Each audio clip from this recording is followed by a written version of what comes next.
All right, everybody.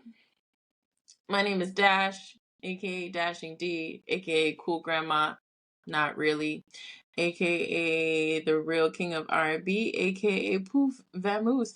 Oh, what was the one that I came up with? Where I want to be, because you never know where I'm gonna be. Um, you don't. How do you not remember that? You even were like, okay, Donnell Jones, don't embarrass me. Oh yeah, you're right. I did forget that one. Anyway, Listen, it's not my fault you have 27 AKAs just for the pod. Like, whatever. Anyway, this is Weeknights and it's Friday night, and this is my co-host. Hello, hi. no. Oh, okay. I thought he was Oh, about to intro me. No, I thought he was about to intro me. You know what I'm saying? gosh, I should Because have. you need to take notes from Shannon Sharpe. You know what I'm saying? That's how you want to be introduced. I'm That's saying because I get a will cue write something card. out, and I will I'm introduce just you just playing. like that. That's how you want to be Nobody has time. introduced. Nobody has time for that every pod 5 days a week. That would be ridiculous. No, Nah, I'm but I could making do it one jokes. day. I could do it on No, Monday. I got you. I no. I'm say just making jokes. what do y'all say? Say less. Anyway, I am JD, aka He Who Pods, and He's ready to we got a pod. pod. Yeah, we got a pod. Yep. And today we got a pod about Shannon Sharpe. Are we starting with that? Oh, you don't want to? We could save it. We could save it. Let's save it. Let's start with the other thing. I just feel like let's, make them wait a little bit. Give them up, Mother build them up a little flower. bit, warm them up. Mother lover. Exactly. Oh, I'm calling you a mother lover. No, I know. Speaking of mother lovers, let's talk about Let's talk about it. Warner Brothers Discovery. So this article is from Variety. It says here the headline is Warner Brothers Discovery CEO David Zaslav. I don't know how to pronounce this guy's name, but yeah, I know who I'm talking about. David Z, not to be confused with the shoe store. His 2023 David compensation. Z. Forgot about David His Z. 2023 compensation rises 26.5% to nearly $50 million. The That's reason the this total is interesting, compensation, you said? it goes up to 50 mil, 23.6%. 26.5%. All right, big ad here. Thank you. Please get off my screen. Next. The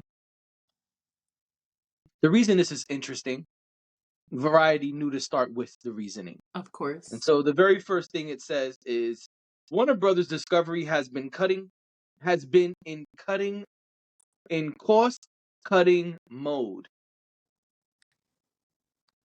I'm gonna say it again, Dr. Umar style.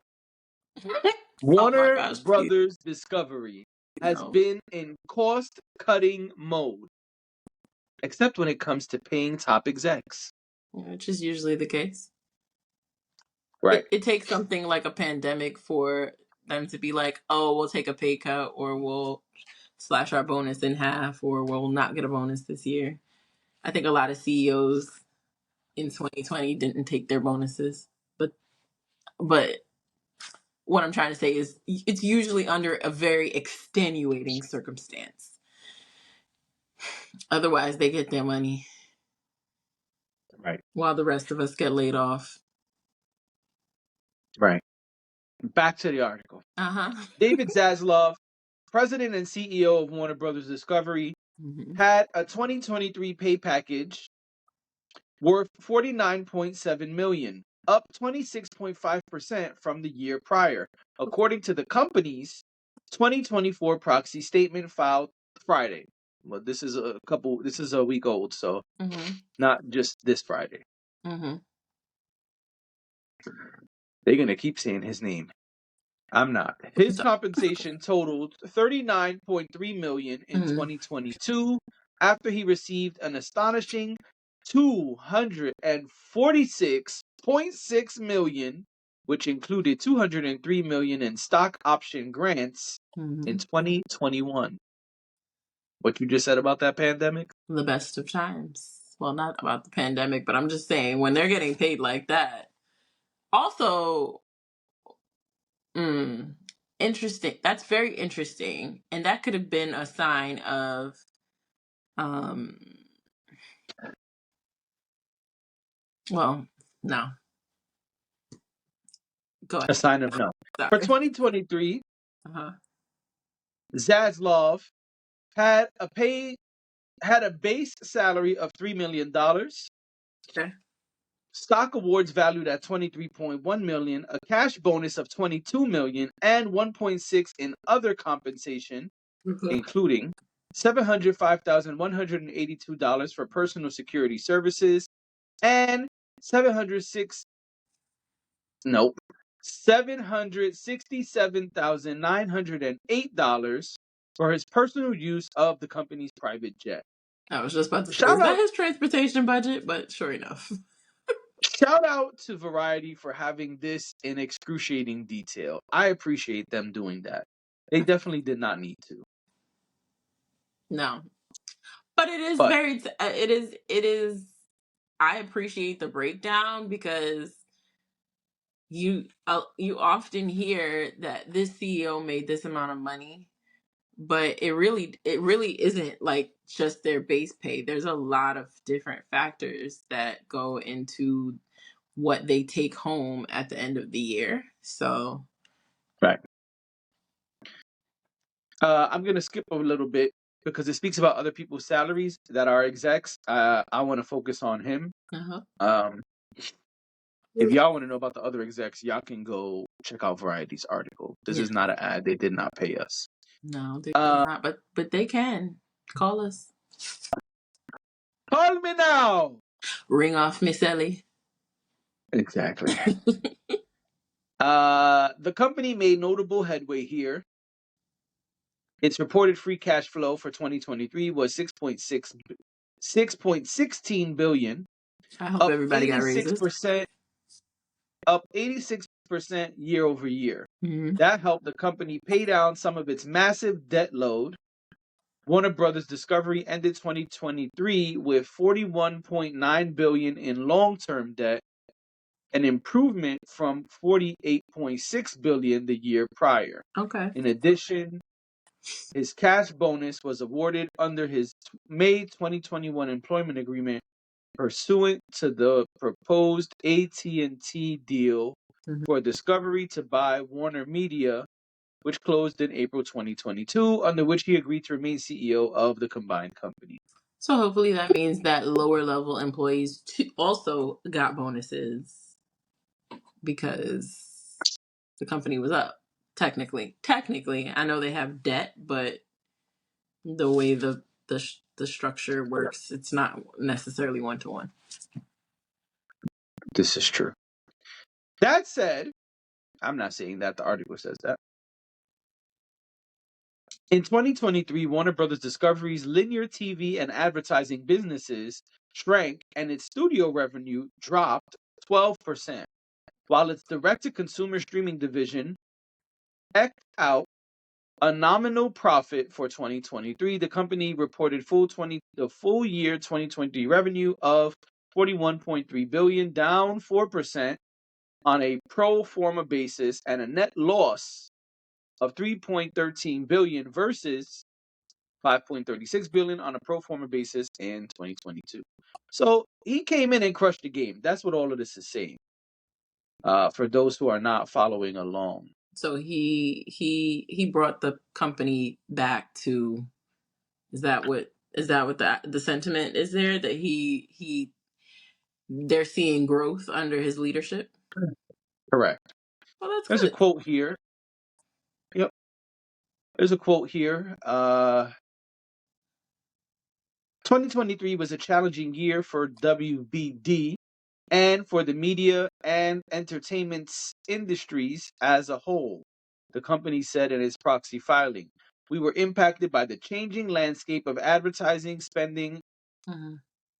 and continued weakness in the advertising market overall. Declines in linear television viewing, increased competition from other traditional media companies, and the enhanced presence of large technology companies in the media space lingering effects of the COVID-19 pandemic on movie theater attendance and other general macroeconomic conditions. It also cited the once in a generation work stoppage last year by the WGA and SAG-AFTRA.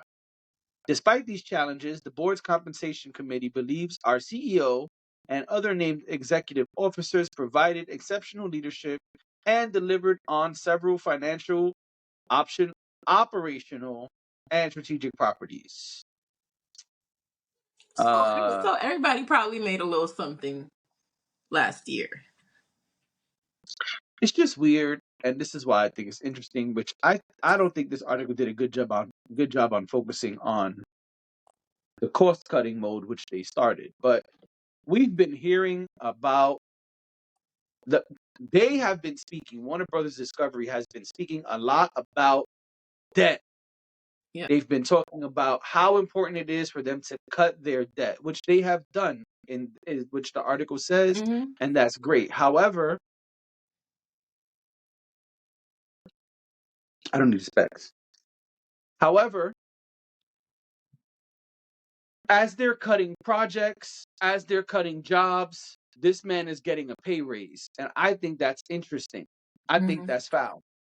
And so we got movies that have completely been scrapped, projects, all these things, because they're trying to do everything they can. You good? Sorry. It's all good. They're trying to do everything they can to decrease their debt. Yep. And so for this man to get that much of a raise is really interesting to me. I feel like is weird. I mean, on one side, yeah, I see that it's corporate usual move, right? It's like business as usual. But on the other side, it's like, how y'all doing all this cost cutting and trying to drop, not have movies be released because they're not going to bring in money and you're so focused on the debt, but I got to get paid too, though. Well, and that's a big ass increase. But that's why I say it's not 1-to-1. So like it doesn't. So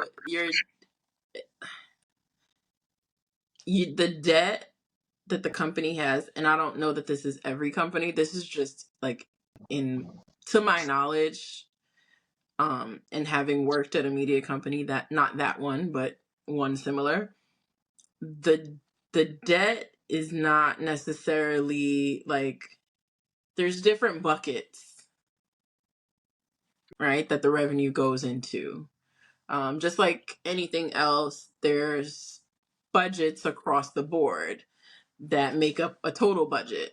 And so the way the budget gets allocated determines where the money goes, right? So maybe the goal was if we make X amount of dollars overall, we pay off X amount of debt.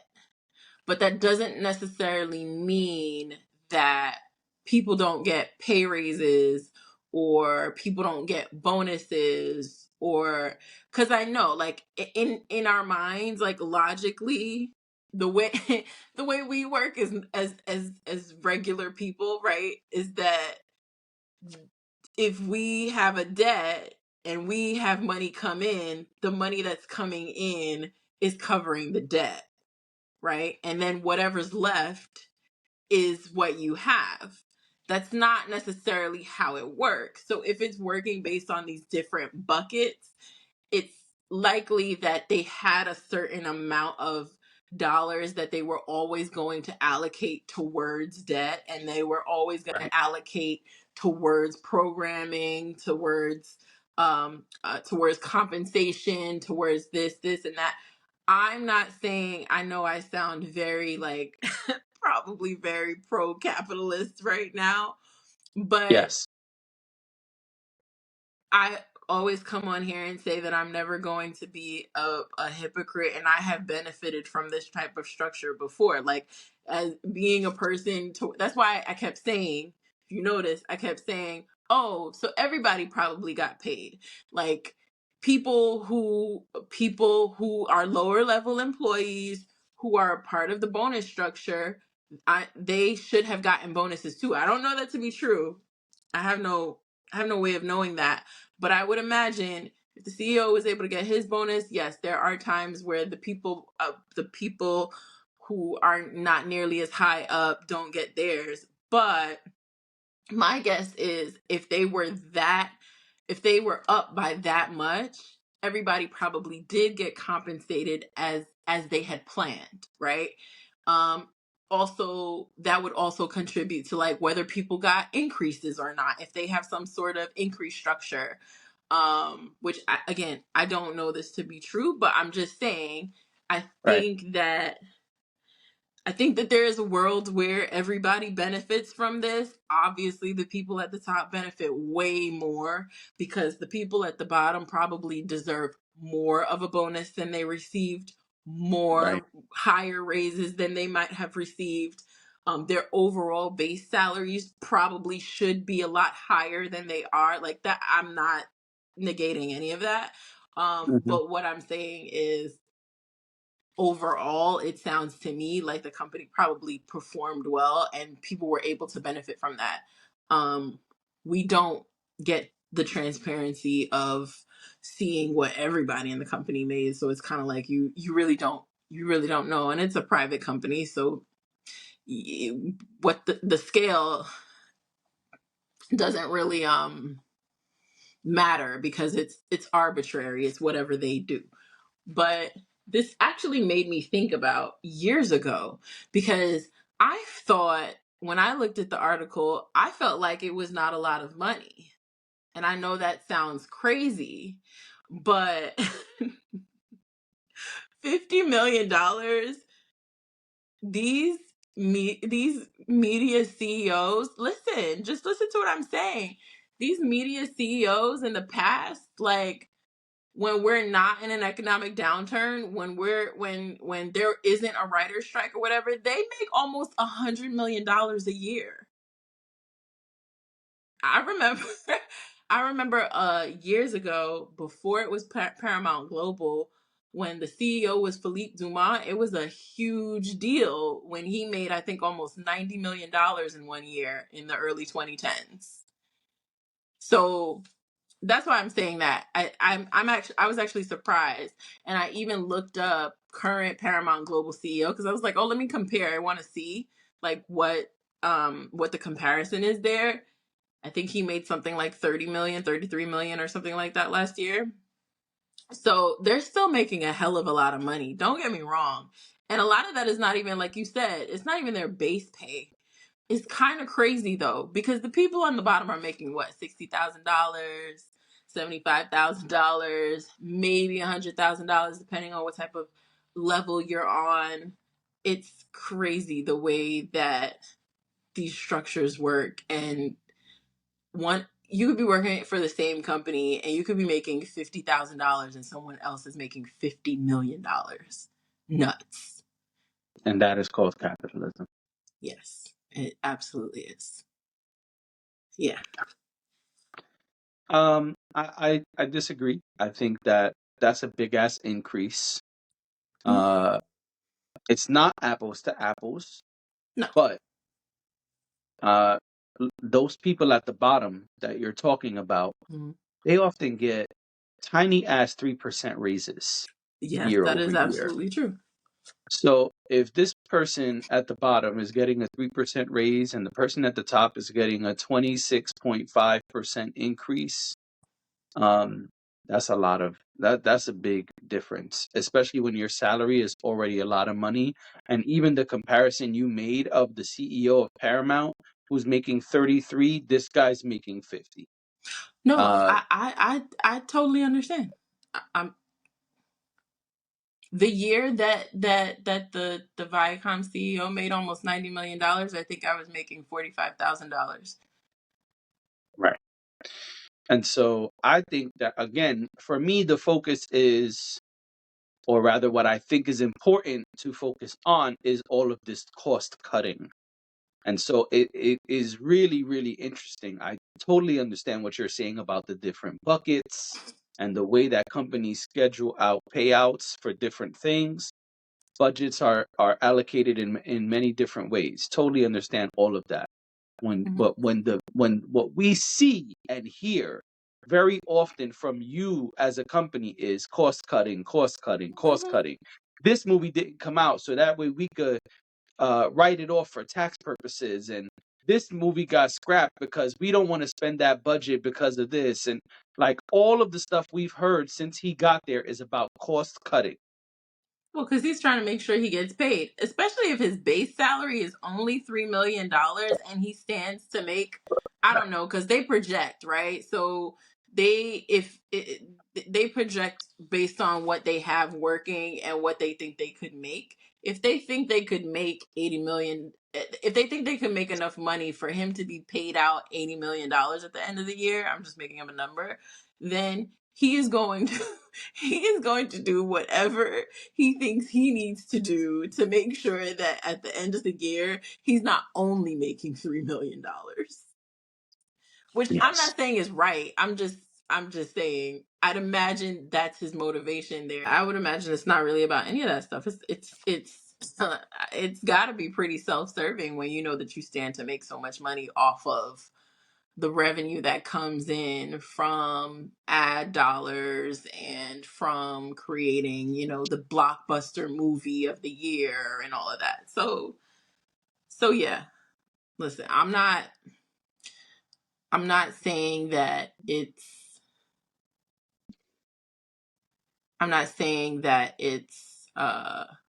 necessarily a good thing. I guess what I was trying to say is that when when the when the company is suffering, it is the people at the bottom who suffer the most. And when the company is thriving, while the people at the bottom don't benefit as much, they benefit more than they would have if the company did not perform well. So I think my thought process is that I would rather see them have a year where those people benefit than have a year where they don't, or have a year where they are losing their jobs, or having to take a pay cut, or having to miss out on the bonus pay that that is incentivized based on whether the company performs well or not. Things like that. That's what I mean. I mean, it may be a twisted way of thinking of things, but yeah. Got it. You on some glass half full. I'm on some glass half empty. Yeah. And I'm also on Because I've worked for a media conglomerate before, and I know what it's like to have an up year, and I know what it's like to have a down year. And yeah, everybody at the bottom suffers, because at the end of the day, if if let's say, like I said, 45K, if the person making 45K doesn't get a bonus that year, it's impactful. Whereas the CEO who got a who is still has is still making millions anyway, whether they get half of the bonus or none of the bonus or whatever, they still made millions.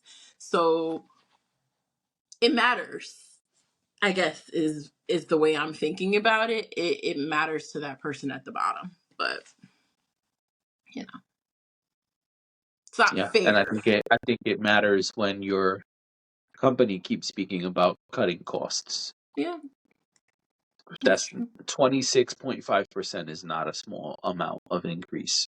No, it's absolutely not. I didn't think we would be talking about this for this long. Me either. Well, let's talk about something we're probably going to talk about for a while. I know. Uh, I the don't know latest what time it is. episode of Club Shay Shay. Mm-hmm. Uh, you know, he had a 3 hour and 10 minute episode. It was too long. Uh, with Amanda Seals. Yeah. Um, we watched it. Yep. Um,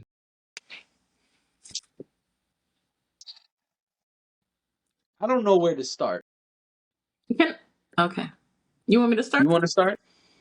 Because I have just some general thoughts about the interview first, and then we can get into like the details, if you don't mind going there. I don't mind. Go for it. So first of all, I thought it was far too long. Don't think it needed to be as long as it was. I think the first hour was. I didn't really need an hour of childhood stories. Right. Which really was like 2 hours. Right. It was about, I would say maybe about an hour and a half of like childhood, and personally didn't really care that much. I'm glad she had a fulfilling childhood. That's great. No, Right. I mean that because I feel like a lot of us, or like a lot of people, come out and say they had this traumatic childhood, and it's like, oh, that's so unfortunate. And you That's got to hear a familiar accent. right. Right. Yes, I did. Oh, man. But she, so I don't have a that's funny to you. I'm sorry. I'm laughing because I thought, the first time she did the accent is when speaking as her mom, Yeah. or, recanting her mom's, words. I was like, oh, okay, cool, whatever. That was cool. That was cute. But then every time she spoke as about something her mother said, she threw on the accent. And I was like, why does she keep putting on the accent to talk as mom? We we can hear mom without the accent. West Indian kids do that. We didn't need it every time. Not on this huge platform. It's like, all right, West this Indian is. kids do that. I wasn't mad. I thought it was funny, but I also thought it was unnecessary because I'm like, all right, fam. Every time. Yeah, I know, I get what you're saying, but yeah, it's a thing. Also, there's certain things I gotta say, just as a child of Guyanese parents, there are certain things that I can't say without the accent. I will spare y'all, but there are certain words even that I can't say regular. But Like, but you could tell us a story about your parents oh yes, without using the accent. I've mentioned my parents here before, and I didn't use an accent. I do it like Exactly. personally, like if I'm talking to a friend or whatever, and I want to, say something my mom said, I might do what she did, but I don't know if I would do it sitting across from Shannon Sharpe. I'm also not someone who does voices, or I'm not a comedian, so maybe that's part of it. I don't know, but Continue. I thought the childhood stuff was just went on way too long. I think that Shannon Sharpe. I know that Shannon Sharpe said that like he's not a journalist or anything like that, and he's just. Well, I will also say Shannon Sharpe very much proved that he is not a journalist with this one, because I think this is the first time where I was like, well, was your team, did something happen? Like, was this super last minute and your team just didn't have time to do the research properly, or what? Because there was a couple of times where she had to correct him. I would have been super embarrassed knowing that I said that that woman's mother was white when she wasn't. And Amanda Seales has always been very public about her relationship with her mother. She's very close to her mother. There's no reason for anybody to think that her mother is white. Amanda Seales has shown her mother many times before. Obviously, she talks about how she's a Grenadian woman from the West. She's from the West Indies. That doesn't necessarily, that to me, that part of it, when she said that, I actually know white people that are from the West Indies, so I don't really think it's predominantly black, right? But it's not impossible. So that was weird to me. That wasn't the only moment where he said something that was just simply untrue. Like, it just wasn't fact. And I was like, well, I get that you're not a journalist, but you're like in this, you're in this space that you're creating, right?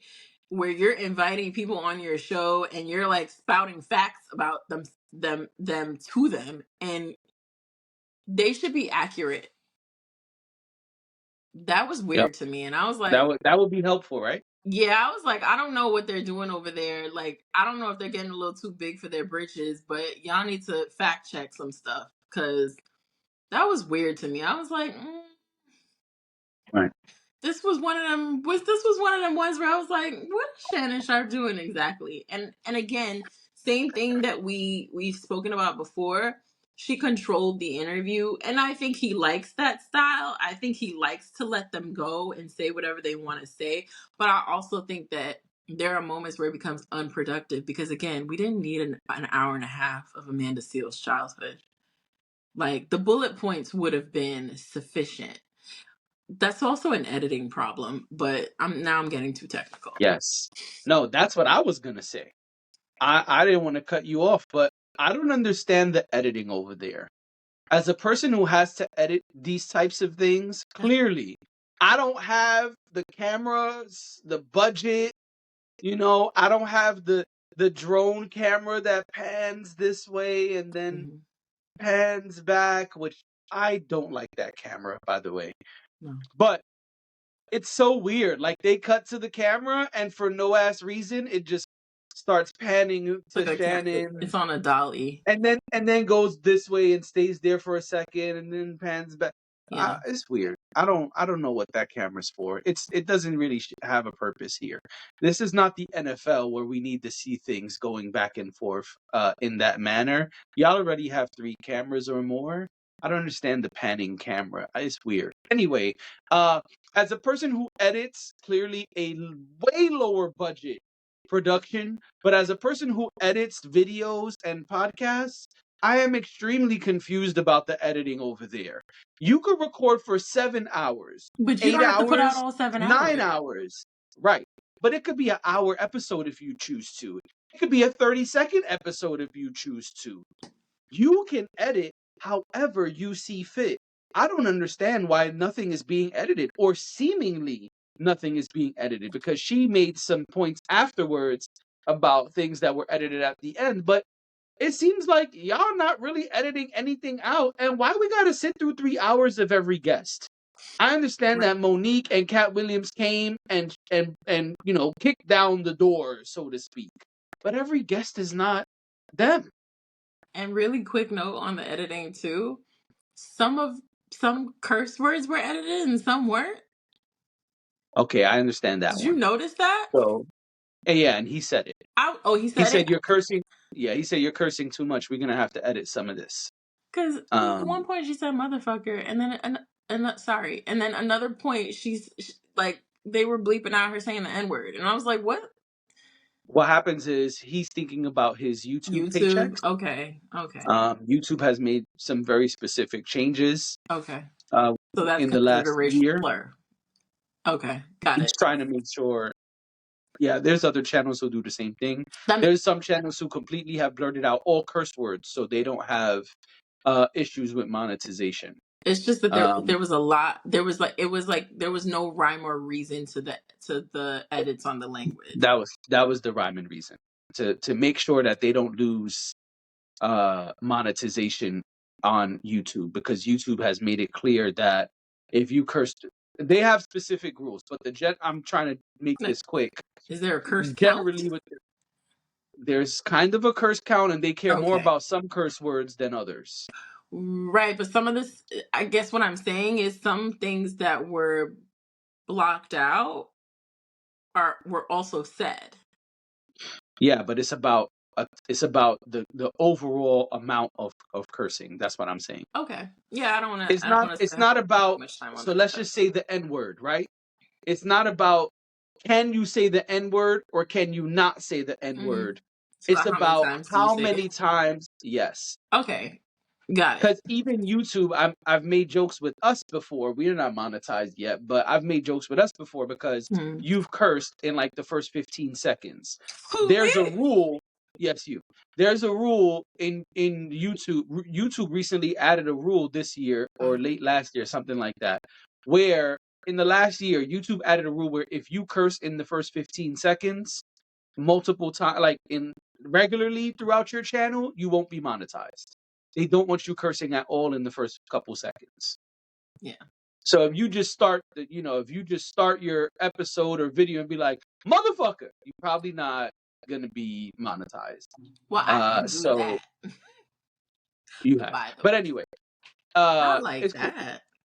No, not like me, but you've said it. But anyway, so that's what it is. And then they have clear rules about, or not so clear, but whatever. They have specific rules about cursing after a certain time period. And it says, then there's a list of like these words. If you continue to use them throughout the duration of your podcast or episode or video, you can have content monetization strikes or completely be demonetized. Okay. So I can that's the understand that. That makes sense. that's the rhyme and reason. He's trying to keep his paychecks flowing. I would just take them all out because it just seems very inconsistent. But that's neither here nor there. No, it's fine. But this editing is this lack of editing is weird. I don't understand why you have all of this in here. Yeah, there are certain things that might have been important, but even the stories that you felt were important, all the fluff in between, you could have edited out, like your arguments. I don't understand what Shannon Sharpe is doing as a host. I don't either. I don't know what the goal is. I don't know what the goal is either, but I understand that you want to let people, say crazy things, get their wild points off so you can make the videos and the clips and say like, oh, Dashing D said JD blah blah blah blah blah.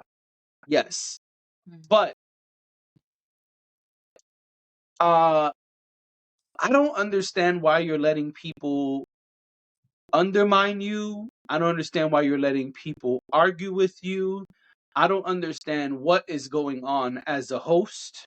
You make it very clear at the beginning of every episode, every interview, whatever you want to call it, that you are the host, the person who procured it, the person who created it, all of those things. You make it very clear, hey, I am in charge and this is mine.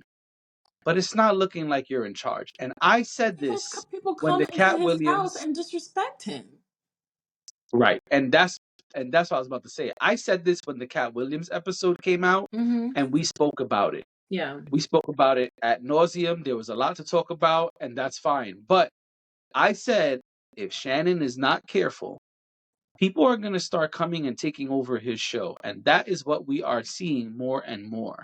And I don't even watch every episode. But my point is, it's starting to look like you don't have control of this thing that you created. And I Right. don't understand why you're allowing that. And I truly don't understand why you're not editing those moments out. Because let's get to the part that everyone is talking about, which is part of the argument. You want to question whether this person had racist experiences or not. You want to question whether this person is autistic or not. That's fine. And I understand why he did it in some of those instances, right? Like the teacher, when he said, yeah, but isn't there a world where, teachers and adults just don't want kids talking back to them? That was cool. But then it became like a debate. Right. And then they went back to it later on. Well, because she wouldn't let it go. Right, but he wouldn't either. And that's my point. True. That's true. You're So right. if she's upset, which at one point it finally clicked for him, that all he had to do was say, okay, and let her talk. But my point is, why aren't you editing that out? But What purpose does leaving the arguments, because there's more than one, what point does leaving those arguments serve? he It wants doesn't make you every look good. he wants every episode to be a Cat Williams episode, I believe. I think that's the goal. I don't think there's a real goal. I think that's the goal. I think the goal is to be really popular and make a lot of money, right? Like that's why I say there's no real goal, cuz like people have clear goals. Like we could say our goal is we like to talk about entertainment and whatnot. So sure, like Do we want to monetize and things like that? We could have a conversation about that. But the goal here is for us to discuss entertainment related topics, right? So Shannon Sharpe's goal seems to be, and I don't have any, I'm not You connected ain't to called him? Shannon. No, right. I can't speak for him. But what it appear like, and that's why I say I don't understand what the goal is, because typically the audience member the audience member should be able to understand what the goal is without you actually saying what the goal is. Even someone like Amanda Seales and the content that she creates and the things that she does, her goal is clear. Whether you like the way she does it is another conversation, but is her goal clear? Sure. Shannon Sharpe's goal for whatever this show is supposed to be is not clear. It's like you just want clicks and likes because this is a thing that makes you money, which is fine. Like, it's your job, right? So if that's it, then that's it. But you really do let people come out here and disrespect you and try to take over these interviews. And why? And like you said, you have editing power, you have veto power. You could just say, you know what? We went back to that argument too many times. I think initially the fact that they had that back and forth, I think it was okay to show it. But I think you're right. Every time they went back to it, it's like, what are we doing here? Like, why are we continuing to rehash this? Why are we continuing to belabor the point? Unless the point here with this particular person is to prove that this person is combative. And I thought about that too. That crossed my mind. Something that people say a lot about Amanda Seales is that she's abrasive, she's combative, like she's very in your face. There's a world where he's like, well, I'm gonna let her, I don't want to use that term. I'm gonna let her show you who she is. You know, I think Yeah, maybe but in trying to, if that was the goal, I don't know. But if that was the goal, you also showed us some of who you are. right. It makes him look crazy.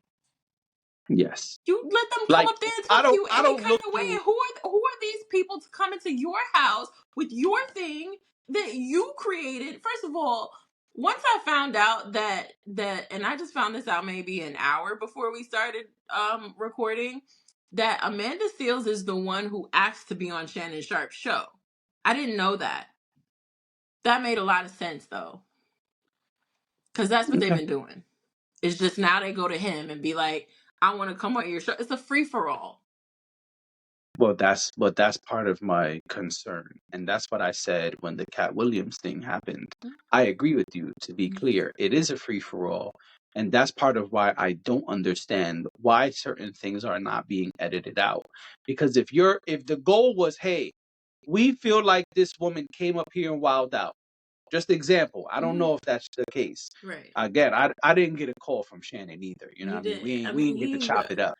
again, No, his team didn't it's holler at me. uh-huh. But if the goal was, hey, we're gonna make this woman, we want the world to see what this woman came in here and did. Uh-huh. Cool. You still could have edited if that was the goal to do that. Right. Because what ends up happening is you look like you're the one being combative and you're the one challenging this woman. Because there's a difference between me asking you, but Dash, are you sure that that lipstick won't smear on a napkin? And me saying, but how we know that lipstick not going to smear on the napkin? You keep saying it won't smear on the napkin. How we know it's not going to smear on the napkin? Those are two very different things. You're And right. so, And it felt like he was baiting her, and I couldn't understand why. Like, what is the goal here? Did you bring her on your show to out her, to like show people that what they're saying is true? Or did you bring her on your show to just have an honest conversation where you are a neutral party and you're giving her a platform to speak? Because that is not the way it came off. Very much like he has an opinion of her, and he, whether directly or indirectly, was trying to prove the opinion he has of her. I think something else, but I hear what you're saying. I was gonna say I don't even read comments, but when I was watching it, one of the comments that came up, if you have it standing up straight and it's like the smaller size video on your phone, it'll just randomly you can see like comments sometimes. So a couple of times when I was watching it, I was looking at it that way, like looking at messages and stuff. Mm-hmm. Again, it's long, and I was watching it on my device. One of the comments that came up said he's having a really hard time believing that she endured racism in America. And I was like, see, I don't even read comments, but they're right. He really kept pushing the issue, and I don't understand why that's not edited out. Like, there's so many things as I was watching this that I just was questioning, why would you leave this in? Like, let's be clear. There are certain things you definitely don't want to take out, right? Which we'll get to in a second. Right. But there were so many things that you could have taken out. Because we might have to do a part 1 and part 2 of this Amanda Fields conversation. But there's so many things that you could have taken out. I just don't understand why you would leave those things. Keep talking. Oh, I was about to throw it to you, but no, okay. Keep talking. So I just don't understand that. Now for the interview. I really, really thought this interview was hard to watch. I really thought this interview was interesting. It was a roller coaster ride for me. I can't speak to you, but for me, it was a roller coaster ride where at one point I was feeling like you of like, who cares? Why is this here? But then there were moments, it was like this up and down wave type of thing, right? Where I would be like, oh, okay, not interested, or not interested, not interested, and then the big thing, all right, cool. It was weird, and then the reverse, the reverse happened too. Where I was like, "Ooh, we going up. Ooh, this is super interesting. Oh man, that's crazy. Oh boo, okay. So I still think we don't have enough time to cover all of this today, but when you say there were parts that were interesting, is there anything in particular that you're thinking of as far as what was interesting? I think a lot of it was interesting. I think the parts about herself were interesting. The parts about her career were interesting. I noticed that she likes labels. She was saying a lot of things that were label based, like, black people this, autistic people that, smart people this. I thought that was very interesting that this clearly very intellectual person was speaking in all of these labels. It seemed like she clings to labels, and I thought that was interesting. Also, I'm not a college guy, so her learning that she created her own degree, I thought that was interesting. I didn't even know you could do that. I got to be honest. Now I feel like I got to go create my own degree. You know what I'm saying? Like, why I don't got a master's in, blah, blah, blah with a concentration in hip hop? Like, I've always thought that was really interesting about her. So I going into this, I did know a lot of information about just her life. I used to listen to her podcast, so complete opposite for me. I knew very little about her going into this. Yeah, I used to listen to her podcast. I mean, I'm familiar with her work. I watched all 5 seasons of Insecure. I kind of, at one point I was really like into everything that she was doing. I follow her on social. I don't really pay attention now the way I did years ago, but and I don't listen to her podcast anymore. But in the early days of her podcast, there was a lot of like information that she would drop about her life and like her connection to hip hop and all of those things. So yeah. So yeah, I've always thought that her creating her own curriculum and her own degree was pretty cool. Yeah, that was super fly. And I don't know why she needed us to know that she dated Pusha T and Lupe Fiasco, but I didn't know those, and that is a super interesting I thought you would find that very fact. I was interesting. like, Lupe and Pusha I T? was watching it and Okay. smiling because I was like, I wonder what he's thinking, what he was Just thinking like, when all he right, watched this. He watched it before that me. was interesting. Like, Yeah. okay, cool. It's clear she has a lot of relationships in the industry, in hip hop specifically. I had a really hard time watching this also because I couldn't figure out, is she trying to be hip hop or is she just that big of a fan of hip hop?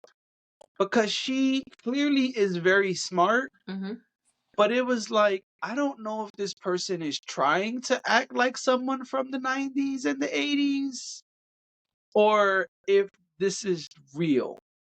Because I also don't believe actors and actresses when they do things by default. I believe that people who are skilled in acting and have studied acting can turn it on and off. And I couldn't figure out, was this the real deal or was this turning it on and off? Because it went from like very poised and very intellectual to like, yeah, son. And that was kind I of think we confusing. code switch. I think we code switch. I think especially I think you see over the course of the interview, you see her her guard is clearly up in the beginning, especially since they got off to a rocky start. And I think slowly she starts to get more comfortable. So, and I think she kind of said that when she talked about moving to New York and feeling like, oh, these people talk like me.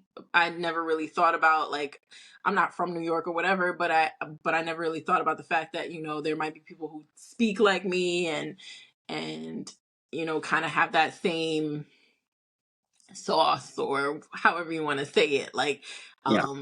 and she was speaking from someone who was growing up in Florida before she moved to a major city. So I don't know that it's.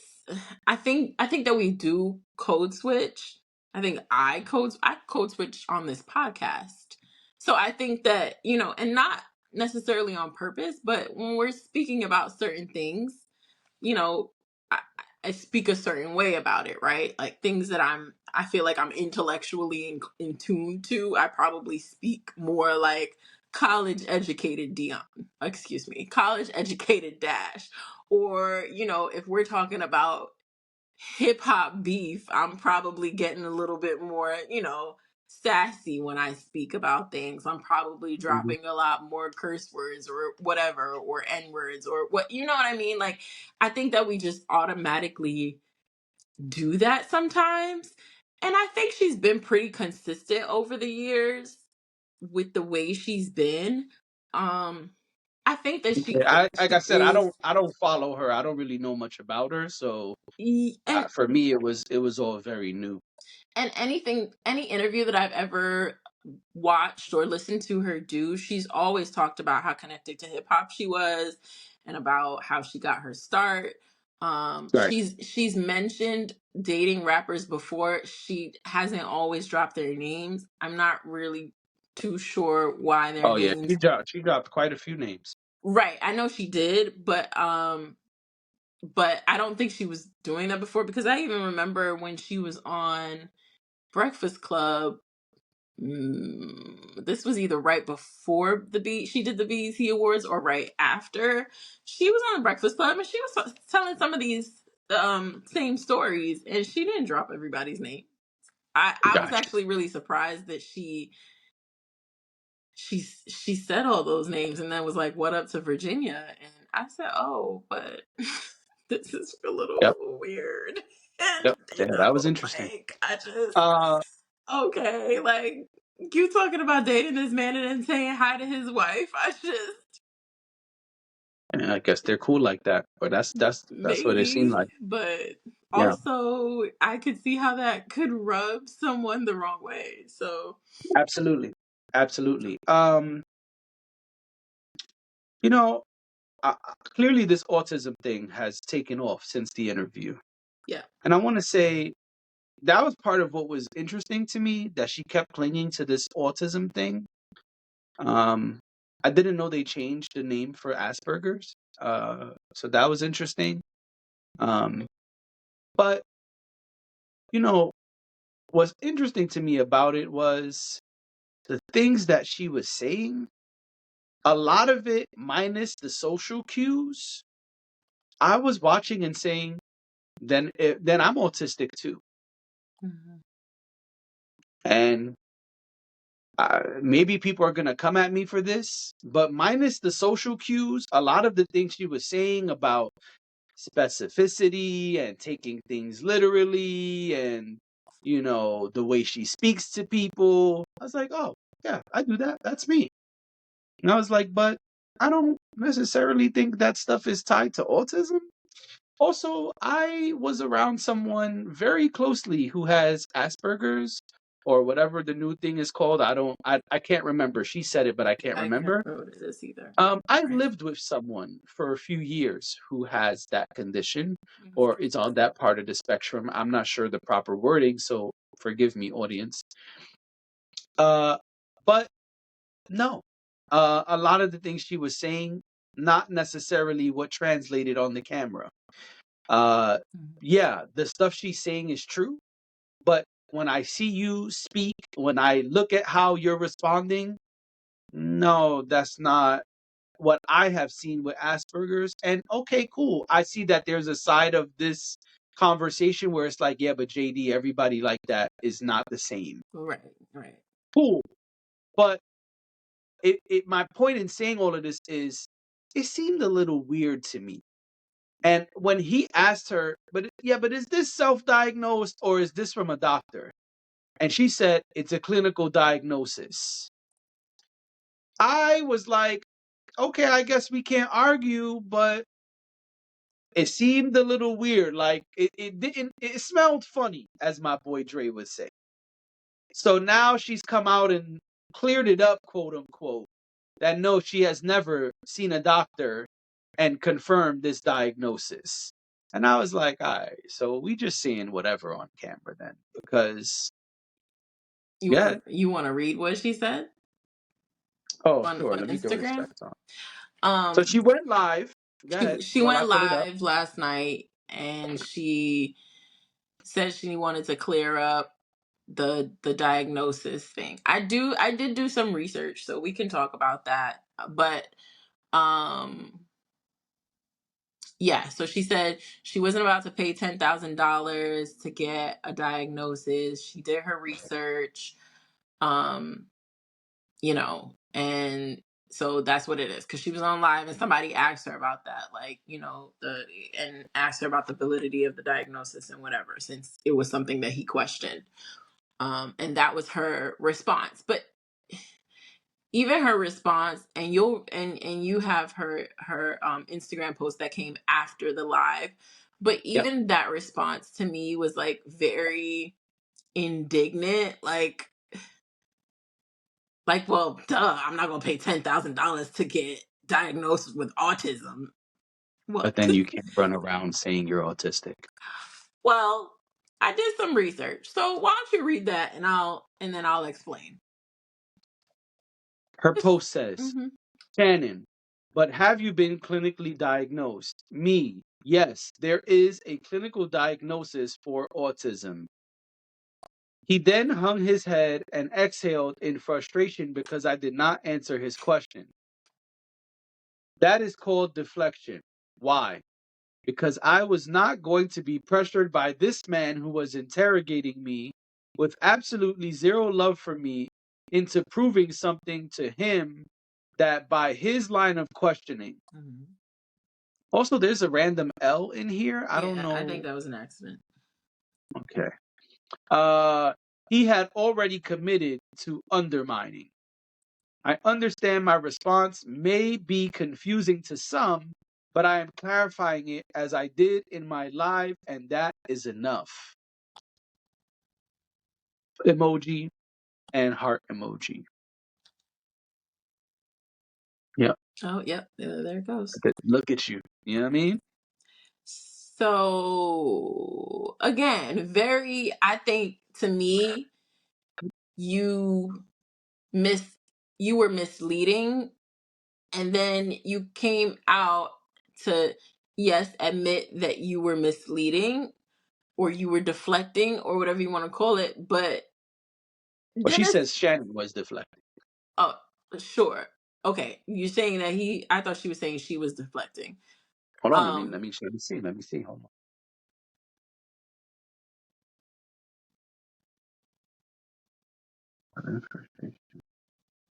Oh no, yeah, you're right. I'm wrong. She's saying she was deflecting. Right, which is fine, right? And I can accept that, but what I have a hard time accepting is like at the end you're like, that is enough. Like, you're mad at us. But you what are you doing? Because for weeks apparently she has been, for like the last month, she's been talking about how she's autistic. And I didn't even know that. all of a sudden her content has been surrounded by the fact that, oh, now I have this clarity, now I'm autistic. There's been so many people who have been very supportive of her, and even I read some of the comments under that post, and people are still supportive of her. What I did my own research, because I saw that someone in the comments said that they have a child who is autistic, and that it is uh it is accepted in the community, the autism community, to self-diagnose. So I was like, okay, let me look into this, because I don't know a lot about it. I know people who are on the spectrum, but not I haven't been I've n- uh, to what you said, like, I've never lived with someone who was, or I've never been a caregiver to someone who was. So I don't have enough information to make an assessment either way, and I wouldn't want to, because it's outside of my wheelhouse. So I did a little research. I can't remember. It was um it was a medical there were a lot of medical journals and things that I came across, but also there was a medical practice who has like a whole write up, a lot of literature on autism, and they said that self-diagnosis is common, when it comes to autism, because of the fact that um, it's expensive to be diagnosed. It's also expensive, I guess, the testing and whatnot. It's also expensive to, if there is treatment needed, it's expensive. The access to care is limited to people who don't have the finances to seek it out. So some people do their research and go through certain factors, and I guess act in ways that would um, remedy the challenges that they might have due to autism, even though they haven't been clinically diagnosed. But it also said there are dangers in self-diagnosing, as with anything else, as with any condition, as with anything that you experience that is medical in some way or clinical in some way. You can misdiagnose yourself. So they made the point to say, if you haven't been diagnosed by a medical professional, you could be misdiagnosing yourself. It could be something else. Um, so you have to basically, it said you have to still understand that a self-diagnosis is not a true diagnosis. And while you can move about the world as if this is something that you do experience, you don't really know, and it can be a problematic thing to self-diagnose. So that being said,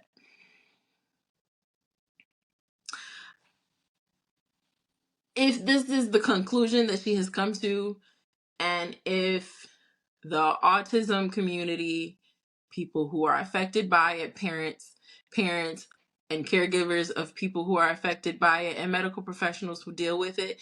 If that community has decided that self-diagnosis is acceptable, then I Yeah, don't we have can't anything really to say that. say. Like, however, big however, Uh-oh. as a public figure, and someone whose voice is their currency, you have to be responsible. The same way she would say that everybody else has to be responsible, she too has to be responsible. We didn't need to know anything about her being autistic. She brought that to us. Yep. So what offends me is you getting on somebody's show and them asking you point blank if you've been diagnosed and you lying about it. That's not deflection, that's a lie. Saying yes to a yes or no question when the Right. answer is no is a Right. lie. And it doesn't look good on top of your, which again, I didn't know this, but it doesn't look good on top of your reputation, which you claim is people lying on you. Right. So you're saying I'm not difficult. You're saying my problem is I go into spaces with love, but people are not loving me back, including in the post I just read. Shannon Sharpe, who does not love me, why would Shannon Sharpe love you? Also, Shannon Sharpe made it very clear, yo, I tried to hug you and you don't want to hug me back. And then she awkwardly in the middle of the interview goes, "Can I get a hug?" That shit was weird. Sorry. That stuff was weird to me. I was just like, okay, this is I It don't was know what's all happening weird. As a here. person who's not I would a have cut fan of that out of the her, interview and too. it was weird, and like it didn't look good for the things that she's saying. Mm-hmm. And yeah, I feel her. One of the things I thought was good about her storytelling, which she made sure to tell us multiple times, is I'm not telling you how I feel. I'm just telling you what happened. Which Mm-hmm. she contradicted at one point because she Right. said, when Issa Rae said that, it didn't make me feel good. It made me feel like this. But most of the story she told, it was this happened, then that happened, then I did this, then Mm-hmm. they did that. Right. That's how stories are supposed to be. Very often, people do not tell stories that way.